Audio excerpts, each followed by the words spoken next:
मुंबई आने के बाद ही राघव के पास मिस्टर बजाज का कॉल आ गया। वो जल्द से जल्द राघव और तानिया से मिलना चाहते थे और जल्द से जल्द शादी की तैयारियां शुरू करना चाहते थे। राघव और तानिया अगले पल उनसे मिलने चले गए। उन्होंने जाते ही जयपुर की सारी जगह के बारे में बता दिया। अगले पल उन्होंने 4 जगहों में से एक जगह सामूद पैलेस पसंद कर ली।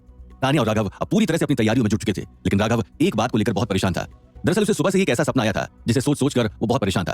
लेकिन कुछ ही देर बाद वो तानिया के साथ अपने काम में लग गया। वो दोनों ही मिलकर अपनी टीम में काम करने वाले 2 लोगों मिली और शाहिद से मिलने चले गए। शादी की तैयारियां बहुत जोरों शोरों से शुरू हो चुकी थीं। तानिया उन दोनों से मिलकर बहुत खुश थी। वो दोनों बहुत जल्दी अपना काम समझ चुके थे। राघव के फोन पर जैसे ही मिस्टर बजाज का कॉल आया, राघव ने मुस्कुराते हुए कॉल उठा लिया। लेकिन मिस्टर बजाज ने उसे शादी की डेट आगे के 5 दिनों बाद की ही दे दी। राघव ये बात सुनकर हैरान रह गया।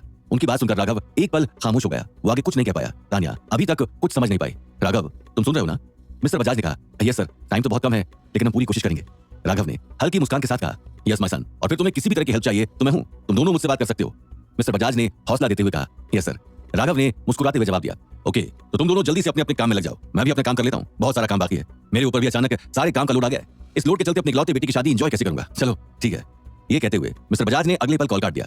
कॉल कटने के बाद राघव एक टक तानिया को देखने लगा। उसके दिमाग में बहुत सारे सवाल चल रहे थे, क्योंकि 5 दिनों में इतनी सारी तैयारियां करना बहुत मुश्किल होने वाला था। क्या हुआ राघव? क्या बोला मिस्टर बजाज ने? कौन सी प्रॉब्लम की बात कर रहे थे? ये कहते हुए तानिया ने राघव के हाथों में हाथ रख दिया। राघव एक पल के लिए खामोश था। वो तानिया की बात सुनकर उसकी आंखों में देखने लगा। तानिया, मिस्टर बजाज ने अभी बताया कि शादी की डेट्स चेंज हो चुकी हैं। अब शादी 5 दिन बाद ही है। हमें जल्द से जल्द सारी तैयारियां शुरू करनी होंगी। राघव ने धीमी आवाज में कहा, क्या 5 दिन बाद? 5 दिन में सारी तैयारियां कैसे करेंगे? तानिया ने हैरानी से कहा, हाँ तानिया, मैं जानता हूँ 5 दिन में ये सब करना बहुत मुश्किल है, लेकिन हमारे पास दूसरा कोई रास्ता नहीं है। हमें अपना काम जल्दी करना होगा। राघव ने समझाते हुए कहा, लेकिन राघव, ये सब बोलने के लिए ठीक है, लेकिन प्रैक्टिकली पॉसिबल नहीं है। ये कहते हुए तानिया ने अपने सिर पर हाथ रख लिया। वो कुछ समझ नहीं पा रहे थे। तानिया, तुम्हें मुझ पर भरोसा है ना? राघव ने उसकी आंखों में देखते हुए कहा, तुम पर पूरा भरोसा है, खुद से ज्यादा भरोसा है। तानिया ने ये कहते हुए उसके हाथों में अपना हाथ रख दिया। तो बस सब हो जाएगा। हम दोनों आज तक इतनी बड़ी बड़ी मुश्किलों से लड़े हैं, तो फिर ये मुश्किल तो बहुत छोटी है।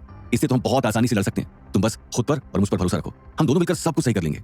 राघव ने मुस्कुराते हुए कहा। उसकी बात सुनकर तानिया उसकी आंखों में देखने लगी। उसकी आंखें गीली हो चुकी थी। उसे मन ही मन बहुत गुस्सा आ रहा था। राघव, कुछ समझ नहीं आ रहा है। पता नहीं इससे पहले कि तानिया कुछ कह पाती, राघव ने उसके होठों पर अपना हाथ रख दिया। तानिया, मैं हूं ना, सब कुछ हो जाएगा, बस हौसला रखो। ये कहते हुए उसने अपनी बात खत्म की। तानिया इसके आगे कुछ नहीं कह पाई।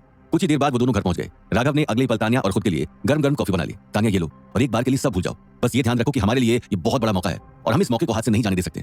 देखा जाए तो हमारे पास 5 दिन है और मुझे पूरा भरोसा है तुम पर, शाहिद पर, मिली पर और खुद पर, और हम सब मिलकर सब कुछ कर सकते हैं। ये कहते हुए राघव ने उसके हाथों में कॉफी का कप थमा दिया। उसकी बात सुनकर तानिया उसकी आंखों में देखकर मंद मंद मुस्कुराने लगी। अगले पल उसने राघव को कसकर सीने से लगा लिया। राघव, हम सब कर लेंगे, और जैसा हमने सोचा है ठीक वैसा ही होगा। ये शादी बहुत ही शानदार होने वाली है, ऐसी कि सब देखते रह जाएंगे। तानिया ने मुस्कुराते हुए कहा। ये कहते हुए उसकी आंखों में अलग ही तरह का जोश था। राघव उसकी बात सुनकर ही मुस्कुराने लगा। अगले पल दोनों बैठकर कॉफी की चुस्कियां लेने लगे। आगे की तैयारियां बहुत ही मुश्किल होने वाली थी, लेकिन राघव और तानिया दोनों ही इस मुश्किल के लिए तैयार थे।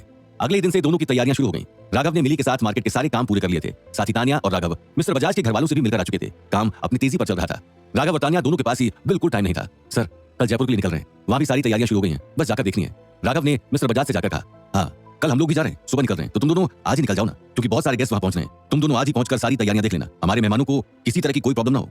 मिस्टर बजाज ने हल्की मुस्कान के साथ कहा, ये सर, आप चिंता मत कीजिए, मेरी पैलेस वालों से बात हो गई है, वो गेस्ट का पूरा ध्यान रखेंगे, और वैसे भी वहां सारा इंतजाम हो गया है, आप चिंता मत कीजिए। मैं और तानिया कल की जगह आज ही जा रहे हैं, सारा काम हो जाएगा।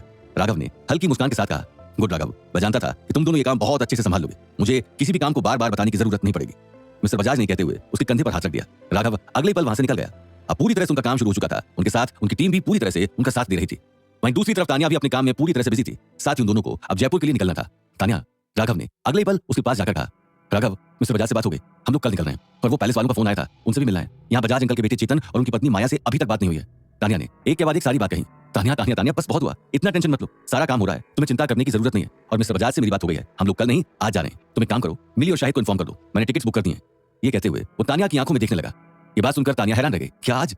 कि बजाज अंकल एक के बाद एक इतने सारे शौक क्यों दे रहे हैं? हम सब तो कल जाने वाले थे ना, आज यहाँ के काम भी बाकी हैं। तानिया ये कहते हुए अपनी चेयर से खड़ी हो गई। उसकी बात सुनते ही राघव ने उसके पास आकर कहा, तानिया, तुम बिना वजह इतनी चिंता कर रही हो, मैं जानता हूँ यहाँ काम बाकी है, लेकिन वो भी पूरा हो जाएगा। हमें पहले पैलेस जाना चाहिए। और रही बात चेतन और माया की, तो मैंने शाहिद से बोल दिया है, वो वहीं एक छोटा सा वीडियो रिकॉर्ड कर देगा, और वो अपने काम में बहुत माहिर है, उसे भी आइडिया बहुत अच्छा लगा है। राघव ने समझाते हुए कहा। उसकी बात सुनते ही तानिया ने एक गहरी सांस ली। राघव, तुम बहुत अच्छे हो, पता नहीं तुम नहीं होते तो मेरा क्या होता, पता नहीं मुझे अचानक क्या हो गया। मैं इतनी छोटी छोटी बातों से घबरा रही हूँ, लेकिन तुम इतने काम, इतने कूल हो, हर काम इतने कूल बनकर कर रहे हो।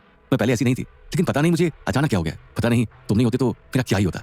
ये कहते हुए वो मंद मंद मुस्कुराने लगी। हाँ ये तो है, मैं नहीं होता तो पता नहीं तुम्हारा क्या होता। अच्छा है, मैं तुम्हारे साथ हूँ। राघव ने उसकी आंखों में देखकर कहा। अगले पल वो बहुत तेज तेज मुस्कुराने लगा। तानिया, तुम इतना मत सोचा करो, मैं बहुत खुशनसीब हूँ कि तुम मेरे साथ हो, मैं तुम्हारे साथ होता हूँ तो सारे फैसले सही सही ले पाता हूँ। राघव ने समझाते हुए कहा, नहीं ऐसा कुछ नहीं है, तुम बस ये बात मेरा दिल रखने के लिए कह रहे हो। तानिया ने धीमी आवाज में कहा, अरे नहीं बाबा, सच में, बिल्कुल सच कह रहा हूँ। जब जब मैं तुम्हारे साथ होता हूँ तो सारे फैसले सही ले पाता हूँ। तुम इस काम को मुझसे बेहतर तरीके से कर सकती हो। बस हर बात के बारे में इतना ज्यादा मत सोचा करो। आराम से ठंडे दिमाग से सारे फैसले लिया करो, सब कुछ ठीक हो जाएगा। राघव ने अपनी बात पर जोर देते हुए कहा। तानिया पूरे ध्यान से उसकी बात सुन रही थी। राघव की बात सुनने के बाद उसकी आंखों में पानी आ गया। उसने अगले पल बिना कुछ कहे उसे अपने गले से लगा लिया। राघव उससे गले लगकर मंद मंद मुस्कुराने लगा। अच्छा ठीक है, अब मुझे शाहिद और मिली को भी इन्फॉर्म करना है। ये कहते हुए राघव ने मुस्कुराते हुए अपनी जेब से मोबाइल निकाल लिया। तानिया उसे फोन पर बात करते हुए देखकर मन ही मन मुस्कुरा रही थी। राघव, तुम नहीं जानते हो, मैं सच में बहुत खुशनसीब हूँ जो तुम मेरी जिंदगी में आए, वरना पता नहीं मेरा क्या होता। मुझे तो शादी के शब्द से भी डर लगता था, लेकिन मैं नहीं जानती थी कि मुझे इतना अच्छा लाइफ पार्टनर मिला है जो इतना सुलझा हुआ है, मुझे इतना सपोर्ट करता है। मैं शादी के नाम से डरने वाली लड़की आज लोगों की शादी करवा रही हूँ। थैंक यू गॉड, राघव को मेरी जिंदगी में भेजने के लिए। तानिया ने मुस्कुराते हुए मन ही मन अपनी बात कही। राघव अभी तक फोन पर मिली से ही बात कर रहा था। अच्छा मिली, तुम शाहिद को भी बोल देना, मैं और तानिया तुम्हें कुछ देर बाद एयरपोर्ट पर मिलते हैं। ये कहते हुए उसने अगले पल फोन काट दिया। फोन काटने के बाद वो मुड़कर तानिया को देखने लगा। अरे तानिया, तुम अभी तक यहीं खड़ी हो, जल्दी करो, थोड़ी देर बाद हमारी फ्लाइट है, हमें तैयारियां भी करनी है। राघव ने उसके पास जाकर कहा। उसकी आवाज सुनते ही तानिया अपने ख्यालों से बाहर आ गई। हाँ चलो चलो, पैकिंग भी तो करनी है, उसने तुरंत जवाब दिया। अगले पल दोनों पैकिंग करके एयरपोर्ट जाने के लिए निकल गए। सिया और पीटर आज उन दोनों को देखकर बहुत खुश थे। आज उनको लग रहा था जैसे दोबारा उन्हें पहले वाले तानिया और राघव वापस मिल गए थे, जो अपने काम से पूरी दुनिया को झुकाना चाहते थे। उन दोनों की आंखों में एक अजीब सी चमक थी। एयरपोर्ट पर जाते ही उन्हें शाहिद और मिली खड़े हुए मिल गए। सभी अब जाने के लिए पूरी तरह से तैयार थे। जयपुर में राघव और तानिया की कंपनी की पहली वेडिंग पूरी होने जा रही थी। ये बात सोचकर ही तानिया की आंखें जोश से भर गई थी। अगले पल सभी फ्लाइट में बैठकर जयपुर जाने के लिए रवाना हो गए। तानिया ने अगले पल अपना मोबाइल निकाल लिया और फोटो खींचकर नीचे लिख दिया, वेलकम टू सोलमेट फैमिली। कुछ ही देर में वो सभी जयपुर पहुंच गए। अब उन्हें जल्द से जल्द आगे का काम शुरू करना था। जयपुर पहुंचते ही सभी अपने अपने काम में लगे। राघव, सबसे पहले तो पैलेस के सारे रूम्स चेक करवा लेना, कल सारे गेस्ट आने वाले हैं। और मिली, तुम मेरे साथ ही रहना, अभी तक सारी तैयारियां नहीं हुई हैं। जिस तरह से मैंने कहा था वैसे ही डेकोरेशन वालों ने नहीं किया। मैंने कहा था व्हाइट और येलो फ्लावर का ज्यादा यूज करना, ये उसने सारे ही कलर्स डाल दिए। तानिया ने डेकोरेशन चेक करते हुए कहा, तानिया तुम मिली के साथ ये डेकोरेशन संभालो, मैं पैलेस के मैनेजर से मिलकर आता हूं, कल गेस्ट का वेलकम भी प्लान करना है। राघव ये कहते हुए वहां से जाने लगा। हाँ राघव तुम जाओ, तब तक मैं सारा डेकोरेशन चेक करती हूँ। तानिया ने तुरंत जवाब दिया। उसका जवाब सुनते ही राघव अगले पल वहां से निकल गया। तानिया मिली के साथ पूरे पैलेस का डेकोरेशन देखने में बिजी हो गई। मिली, हमने लोगों को कलर चार्ट नहीं दिया था? तानिया ने मिली से पूछा। दिया था मैम, इनफैक्ट मेरी खुद इनसे फोन पर बात हुई थी, पता नहीं इतनी छोटी छोटी मिस्टेक्स कैसे कर लेते हैं। मिली ने डेकोरेशन वाले को देखते हुए कहा। मिली की बात सुनते ही डेकोरेशन वाले ने समझाते हुए जवाब दिया, अरे मैम आप चिंता मत कीजिए, मेरे आदमियों से छोटी सी गलती हुई है, आप मुझे अभी बताइए, मैं थोड़ी देर में सब चेंज करवा दूंगा। उसकी बात सुनते ही तानिया चारों तरफ से पैलेस को देखने लगी। वो इस शादी में किसी भी तरह की कमी नहीं रखना चाहती थी। क्या तानिया और राघव की टीम ये वेडिंग संभाल पाएंगे? आखिर कैसी होगी सोलमेट की पहली वेडिंग? इस शादी के बाद तानिया और राघव मिलकर आगे क्या करने वाले थे? आखिर क्या होंगे? इन सवालों के जवाब कमेंट बॉक्स में कमेंट करके जरूर बताएं। यूट्यूब पे डालना खेत का, मतलब ये हम सरसों बोए हैं। बोल रहा है तो सब उसमें रिकॉर्डिंग ना जाएगा। बंद करो, दूसरा कैसे चालू करो? साउंड हटा नहीं सकता, एडिट करके।